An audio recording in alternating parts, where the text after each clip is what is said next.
बिस्मिल्लाहिर्रहमानिर्रहीम। अस्सलाम वालेकुम। आप देख रहे हैं K92 न्यूज़ और मैं हूं आपकी मेज़बान तस्बीहा मजहर। शामिल करते हैं आज की अहम खबरें। दौड़ से खबर शामिल करते हैं। इकबाल मुगल की रिपोर्ट के मुताबिक तहसील दौड़ के 2 शहरों में 9 मुहर्रम उल हराम के जुलूस बरामद, सैकड़ों अज़ादार शरीक, हर जानिब या हुसैन की सदाएं बुलंद। मुल्क भर की तरह तहसील दौड़ में भी आशूरा मुहर्रम इंतहाई अकीदत और एहतराम के साथ मनाया जा रहा है। 9 मुहर्रम के हवाले से 2 शहरों में जुलूस बरामद हुए। नवाही शहर 60 मील और 68 मोरी में मातमी जुलूस निकाले गए, जिनमें सैकड़ों अज़ादारों ने शिरकत की।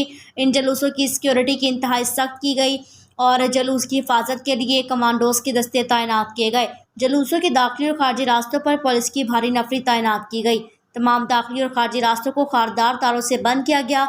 मातमी जुलूस के अंदर मशकूक अफराद पर कड़ी नजर रखने के लिए सादा कपड़ों में पुलिस एहलकार को मुकर्रर किया गया। अज़ादारों को फौरी तिब्बी इमदाद के लिए महकमा सेहत की जानिब से मेडिकल कैंप कायम किए गए। जुलूस में शरीक अज़ादारों ने सीना कोबी के साथ जंजीरों का मातम भी किया।